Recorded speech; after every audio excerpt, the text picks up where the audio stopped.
다시 우리를 초대하다라는 제목으로 함께 말씀 듣도록 하겠습니다. 저번 주에는 우리가 마태복음 말씀을 통해서 예수 그리스도의 성만찬 사건을 고대의 희생제사라는 관점으로 예수 그리스도의 그 제사를 함께 살펴보았습니다. 예수님께서 제물로 자신의 몸과 피를 그 제자들에게 나눠주시고 그것을 기념하여서 초대 교인들이 함께 그 떡을 떼고 그 만찬을 즐겼다는 사실은 고대의 희생 제사의 관점으로서는 매우 독특한 관점이라고 말씀을 드렸습니다. 왜냐하면 고대의 희생 제사는 항상 그 제물을 함께 나눠 먹을 때 위계 질서를 확립하고 그 땅의 질서를 다시 한번 되새기는 데 목적이 있다면 예수 그리스도의 자신의 몸과 그리고 자신의 피를 내어 주셔서 그 자신이 제물 되어 주셔서 나눠 주시는 성만찬은 아랫사람이나 윗사람이나 아무도 거를 것 없이 똑같이 평등하게 나눠 먹을 수 있는 것이 바로 성만찬이었다라는 것입니다. 그렇기 때문에 당시에 가지고 있었던 고대의 희생제사의 위계질서를 만드는 희생제사가 아니라 예수님의 제사는 바로 평등을 만들어내며 이 세상에 그 위계질서를 만들어내는 그러한 가치에 저항하는 그러한 제사였다라는 말씀으로 함께 말씀 들었습니다. 오늘 우리는 누가복음 22장 7절부터 23절 말씀을 통해서 똑같은 성만찬의 버전, 누가복음 버전을 함께 말씀을 들음을 통해서 예수님의 부활을 다시 한번 기념하며 묵상할 수 있는 시간 갖도록 하겠습니다. 예수님께서 부활하셨다는 것은 보통 두 가지로 우리가 의미를 나눕니다. 첫 번째는 예수 부활 사건이 정말 역사적 사실이었느냐를 탐구하는 방법입니다. 두 번째는 예수님의 부활 사건이 초대 그리스도인들에겐 어떤 의미가 있었느냐를 함께 살펴보는 것입니다. 두 가지 다 적어도 여러분들이 기억하신다면 제가 3년간의 그 말씀을 여러분들께 전했습니다. 우리가 부활 사건의 의미라는 것은 예수님께서 이 땅에서 부활하셨다라고 표현하는 것보다는 하나님께서 예수님을 살리셨다라고 표현하는 것이 더 옳다라고 여러분들께 알려드렸습니다. 많은 성경 구절에서는 예수 다시 사셨네라고 사실은 번역하지 않고 하나님께서 예수를 살리신지라라고 번역을 합니다. 예수 스스로 살아나신 것이 아니라 하나님께서 그를 살리셨다는 것입니다. 그것이 왜 중요하냐? 당시에는 그 부활 사건은 스스로 할 수 있는 것이 아니라 오직 하나님만이 하실 수 있는 일이라 여겼습니다. 그 말은 누군가가 부활했다면 하나님께서 반드시 분명히 살리신 일이고 하나님께서 개입하신 일이라고 믿는 것이 바로 부활이었습니다. 그 말은 무엇이겠습니까? 하나님께서 아무나 살리십니까? 아닙니다. 하나님께서 옳다 인정한 자, 하나님께서 의롭다 인정한 자를 하나님께서 살리신 사건으로 여기게 되는 것이 바로 부활입니다. 그렇기 때문에 예수님께서 다시 사셨다는 것은 하나님께서 예수님을 살리신 사건이고 그것은 곧 하나님께서 예수님의 삶이 그리고 예수님의 가르침이 옳았음을 증명하시고 그 땅의 제자들에게 그리고 많은 이들에게 그것을 보이심을 통해서 예수님의 말씀과 예수님께서 하나님의 아들 되심과 예수님께서 이 땅에서 살아내신 삶의 가치들이 옳았음을 증명하신 사건이 바로 부활입니다. 그리고 우리는 또 부활할 겁니다. 예수님의 몸과 같이 우리도 새 육신을 입고 부활하게 될 것입니다. 그것은 또한 우리도 하나님께서 우리의 삶이 이 땅에서 고되고 예수 믿음을 통해서 고난받는 이러한 삶이 그리고 불편한 방식을 지향했던 이 방식의 삶이 옳았음을 우리에게 인정하실 것입니다. 그래서 우리의 부활 사건 또한 하나님께서 살리신 사건이 될 것이며 우리의 부활은 이 땅에서의 수고와 고난이 옳았음을 인정하실 사건으로 여겨지게 될 것입니다. 그래서 우리는 이 땅에서의 삶을 견디고 이 땅에서의 삶을 그래도 살아갈 수 있는 것입니다. 왜 그럴까요? 하나님께서 반드시 우리를 살리실 것이며 우리가 신앙생활을 하며 이 공동체를 만들어가는 그 삶이 옳았음을 인정해 주실 것이기 때문입니다. 오늘 우리는 예수님께서 마지막 그 성금요일이라고 불리는 그 금요일에 만찬을 여셨던 그 사건, 바로 유월절 만찬의 사건을 함께 들여다보고자 합니다. 오늘 우리가 잘 아는 익히 아는 말씀입니다. 제자들을 불러다가 다락방에서 식사를 하십니다.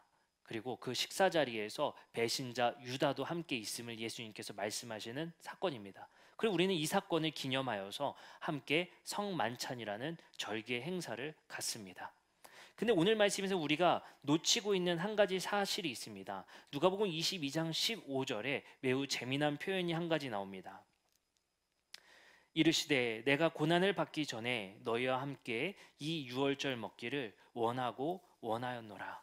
여기서 한 가지 표현이 나오는데 예수님께서 그 제자들과 함께 이 만찬을 여시기 위해서 어느 정도 원하셨다고요? 원하고 원하였다. 우리가 이 표현을 자주 놓치는 것 같습니다. 분명히 예수님께서 이 만찬 여시기를 정말 간절히 원하셨던 것 같습니다.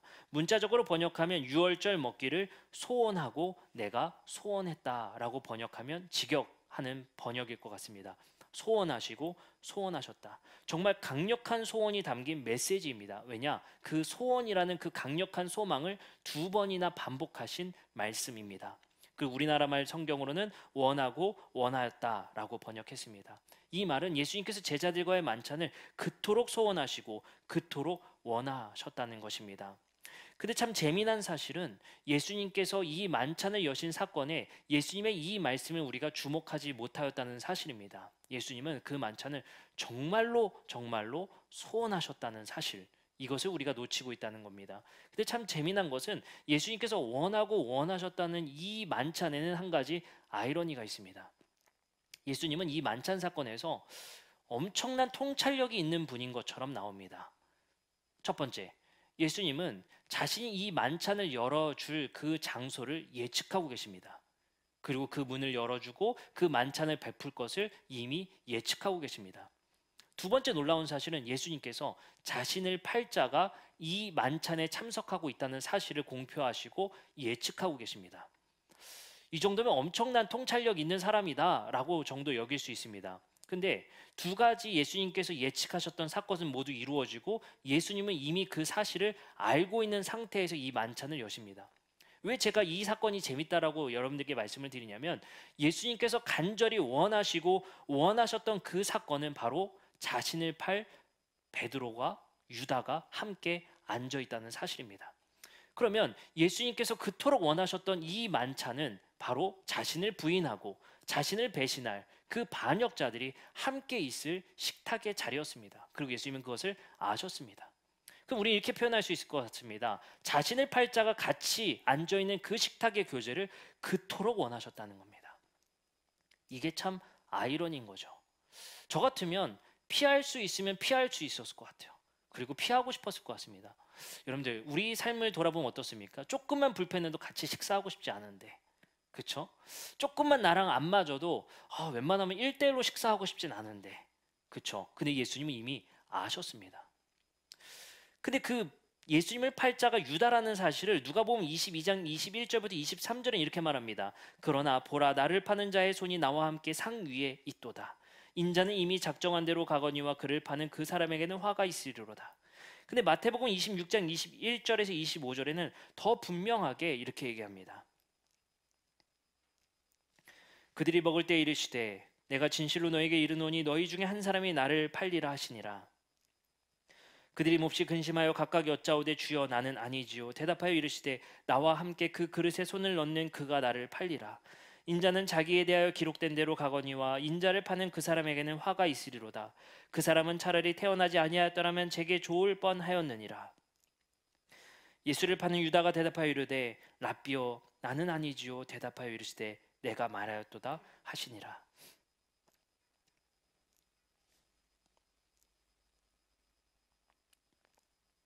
누가복음과 다르게 마태복음은 예수를 팔 자가 유다임을 분명히 말을 하고 있습니다. 그 얼마나 불편한 식탁의 자리입니까? 근데 예수님께서는 그 만찬을 원하고 원하였다는 겁니다. 그리고 놀랍게도 마태복음과 누가복음은 모두 이 만찬 사건 뒤에 똑같은 말씀이 나옵니다. 그 사건은 바로 베드로가 부인할 것을 예고하십니다. 그 말은 놀랍게도 만찬 그 시간 안에 앉아있는 유다의 그 배반할 사실, 그리고 그 만찬 뒤에 일어나는 베드로의 부인에 대한 예고, 그 두 가지 모두 예측하고 있다는 사실입니다. 그것이 예측되고 뻔히 일어날 사실임을 알고도 예수님은 말씀하십니다. 이 식사를 원하고 원하였다. 우리는 이렇게 생각해 볼 수 있을 것 같습니다. 예수가 그토록 원하고 갈망했던 만찬은 자기를 부인하고 배신할 자들과 함께하는 식사였습니다. 그리고 예수님은 그 식사를 그토록 원하고 갈망했습니다. 예수님께서 주최한 만찬의 의미가 바로 거기 있다고 생각합니다. 바로 자기를 부인하고 배신할 자들을 용납하고 그들을 초청하는 식사인 것입니다. 그리고 예수님께서는 그것을 갈망하셨습니다. 우리는 이렇게 생각해 볼 수 있을 것 같습니다. 예수님은 이런 말씀이었습니다. 자신을 팔 자, 그리고 자신을 배반할 자, 자신을 배교할 자가 이 식사 자리에 함께 할 것이다. 그리고 나는 그 식사를 원하고 갈망하고 소원한다. 그 말은 다시 말해서 예수님이 이렇게 말씀하시는 겁니다. 나는 죄인들과 함께 식사하고 나를 배반할 자들과 식사할 것을 소원한다. 이것이 우리에게 어떤 의미이겠습니까? 예수님께서는 이 식사를 더불어 기념하라고 말씀하십니다. 그래서 우리는 절기마다 성만찬을 행하며 기념합니다. 그 성만찬을 우리는 갈망하고 소원하는 이유는 바로 이 자리에 우리가 도무지 용서하지 할 수가 없는, 우리가 도무지 납득하기 어려운 원수들도 초청하라는 말씀입니다. 예수님께서는 그것을 원하고 갈망하셨기 때문입니다. 그리고 예수님은 그것을 기념하고 기억하라 말씀하십니다. 그 말은 우리에게 이렇게 다가오는 것 같습니다. 우리가 성만찬을, 우리끼리 떡을 떼고 포도잔을 나누면서 그것을 즐거워하고 기뻐하며 예수님의 부활의 잔치에 함께 참여하는 것도 중요하지만, 예수님께서 당신의 죽음 앞에서 이루어졌던 그 만찬의 사건은 바로 자신을 부인할 자와 자신을 팔아 넘길 자를 초청했고 그것을 원하고 소원했다는 사실에 집중되어져 있습니다. 우리는 성만찬의 의미와 예수님의 부활 사건을 어떻게 생각해야 되겠습니까? 우리는 바로 이 교회에 그 죄인들과 원수를 초청할 수 있는 마음이 있어야 하는 것입니다. 바로 그 성만찬의 자리는 예수님께서 원하셨고 소원하셨기 때문입니다. 우리가 이루어지는 성만찬은 바로 그래야 합니다. 예수님의 떡과 예수님의 살과 예수님의 피를 함께 나누는 성만찬은 우리가 반드시 원하고 소원해야 합니다. 그리고 그것을 하기를 원해야 합니다. 근데 그 안에 우리는 그것이 원함이 그것을 나누고 떡을 떼고 마시는 데 집중되는 것이 아니라 그 자리는 바로 우리가 원수를 초대하는 자리여야 되기 때문입니다. 그럼을 통해서 예수님께서는 죄인된 유다와 그리고 자신을 팔아넘길 그 유다와 베드로를 함께 초청하는 그 이야기를 말씀하시는 겁니다. 근데 이 이야기는 여기서 끝나지 않습니다. 누가복음 24장 28절부터 31절에는 예수님께서 죽으시고 그리고 엠마오로 향하는 제자들의 이야기가 나옵니다. 그 말씀을 읽어드리면 이런 말씀입니다. 그들이 가는 마을에 가까이 가매 예수는 더 가려 하는 것 같이 하시니 그들이 강권하여 이르되 우리와 함께 유하시다가 때가 저물어 가고 날이 이미 기울었나니다 하니 이에 그들과 함께 유하러 들어가시니라. 그들과 함께 음식을 잡수실 때에 떡을 가시사 축사하시고 떼어 그들에게 주시니 30절 말씀을 보면 그들과 함께 음식을 잡수실 때에 떡을 가지사 축사하시고 떼어 그들에게 주시니, 어디서 많이 본 말씀이죠. 바로 방금 우리가 누가복음에서 읽었었던 만찬의 말씀에 떡을 떼시며 축사하신 말씀과 같습니다. 그 말씀을 하시니 31절 그들의 눈이 밝아져 그인 줄 알아보더니 예수님 그들에게 보이지 아니하시는지라. 그들이 눈이 떠졌을 때 그리고 예수님을 발견했을 때의 사건은 바로 성만찬 사건이 다시 회고되었을 때, 다시 기억났을 때 제자들이 바로 예수님을 알아내게 되는 것입니다. 이 사건의 중요성은 무엇이겠습니까? 예수님은 부활하신 후에도 제자들과 먼저 한 것은 식사입니다. 요한복음 버전에서도 바로 베드로와 생선을 잡수십니다. 식사가 가장 먼저 나온다는 사실이죠. 이 말씀을 통해서 예수님께서는 분명히 강조하고자 하는 것이 있습니다. 예수 당신이 부활하시고 가장 먼저 하고 싶은 것은 실제로 일어났었던 부인했었던 제자들, 자신을 두고 그 고난의 현장 속에서 자신을 변론한 것이 아니라 모두 도망쳤었던 그 제자들 앞에 나와서 다시 한번 말씀하시는 겁니다. 그럼에도 나는 너희를 초대한다. 그것이 바로 예수님의 가치이자 정신입니다. 근데 그것을 나를 부인하고 나를 변론하기는커녕 나와 그렇게 몇 년 동안의 동락했었던 그 제자들이 철저하게 부인하고 배신하고 나를 지킬 것만 같았던 베드로도 똑같이 3번이나 부인하고 도망갔었던 그 제자들을 다시 한번 식사의 자리에 초청하시고 그리고 그 자리에 기념했던 말씀을 다시 한번 하십니다. 그 말씀을 통해서 우리에게 말씀하시는 바 예수님은 그렇게 일어났었던 실제로 예측되었었던 그 부인의 사건이 일어나고도 그들을 다시 초청하셨다는 것입니다. 왜냐? 이 독자들은 이렇게 오해할 수 있는 것입니다. 예수님께서 그 제자들이 먼저 만찬했을 때 그것이 예측되었으나 그가 죽고 나서는 그것이 이제 아무런 상관없지 않냐라고 생각할 수 있지만 예수님은 그것을 다시 한번 반복함을 통해서 나는 정말로 그 원수들을 초청하고 싶다라는 것을 다시 한번 강조하십니다. 근데 그것을 그냥 초청하고 싶은 것이 아니라 그것이 나의 소원이며 나의 원함이다 라고 말씀하시는 겁니다. 마태복음 26장 11절에는 이렇게 말씀하십니다. 가난한 자들은 항상 너희와 함께 있거니와 나는 항상 함께 있지 아니하리라. 예수님께서 죽으시기 전에 나는 너희와 항상 함께 있지 못할 거지만 너희와 함께 있을 것은 바로 가난한 자들이다 라고 말씀하십니다. 이 말씀을 통해서 우리는 무엇을 생각해 볼 수 있겠습니까? 우리가 초청해야 되는 대상, 우리가 함께 해야 되는 대상, 예수를 체험하고 경험하는 것은 예수를 경험하는 것의 중요성이 있지만 그것보다 더 넘어서는 가난한 자가 우리 곁에 있는 것이 바로 우리가 예수를 경험하는 하나의 형태임을 말씀하십니다. 바로 그것이 성만찬의 행위가 되어야 되며 그것의 원수와 죄인과 가난한 자들이 불려지며 초청되어짐을 통해서 예수님은 그것을 원하셨고 소원하셨고 우리가 그것을 반복하여 이루기를 원하셨다는 사실입니다. 우리 교회의 비전과 소원과 원함이 무엇이어야 되겠습니까?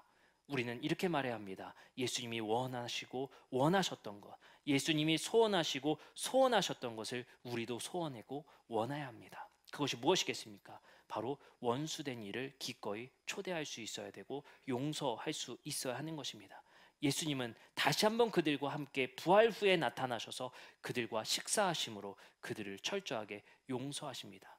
몰랐으니까 그럴 수 있지라는 것이 아니라 그가 부활하시고 자신을 부인하고 배신했었던 자들 앞에 다시 나타나셔서 다시 한번 떡을 주시며 다시 한번 그들과 식사하시며 당신이 정말 원하시고 소원하셨던 것이 무엇임을 그들에게 말씀하십니다. 하나님은 우리가 언제나 배신할 준비가 되어 있는 존재임을 아십니다. 그럼에도 그는 우리를 초대하십니다. 그리고 그 초대를 소원하고 갈망하십니다. 그것이 바로 하나님의 사랑임을 예수님을 통해 우리에게 말씀하시는 겁니다. 우리는 아니다라고 말할 수 있겠습니다. 하지만 우리 또한 그들과 같은 부인할 자들이며 배신자들입니다.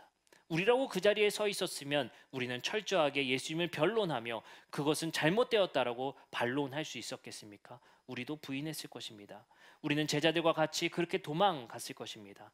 그럼에도 불구하고 우리가 위로되는 것은 그러한 우리를 여전히 초대하시고 원하신다는 것입니다. 그것이 바로 하나님의 사랑이자 하나님의 용서의 사건입니다. 그 하나님의 놀라운 사랑하심과 그 하나님의 사랑하심을 예수 그리스도의 이 식사의 원하심, 소원하심을 통해서 우리는 발견하게 됩니다. 그래서 우리는 신앙생활을 계속해서 유지할 수 있는 것입니다. 우리 스스로가 너무 잘 알기 때문입니다. 내일도 예수 없이 살아갈 것을, 내일도 우리는 하나님 없는 자들처럼 살아갈 것을, 우리는 하나님 없는 자들처럼 세속의 가치에 따라 살아갈 것을 너무 잘 아시기 때문입니다. 그러나 부활한 예수님 우리에게 다시 한번 나타나 우리와 함께 다시 한번 식사하실 것을 원하고 소원하실 것입니다. 그래서 우리는 그것이 큰 위로가 되어서 내일도 부인할 거지만 내일도 다시 한번 쓰러질 것이지만 하나님이 원하시는 바 우리를 다시 한번 초대할 것을 기대하게 됩니다. 그리고 우리는 더 나아가서 우리가 소원해야 될 것, 우리가 원해야 될 것이 무엇인지를 분명히 알았으면 좋겠습니다. 우리 교회가 가야 할 방향은 바로 예수님이 소원하고 원하셨던 것이 우리의 소원이 되고 우리의 원함이 되었으면 좋겠습니다. 기도하시겠습니다.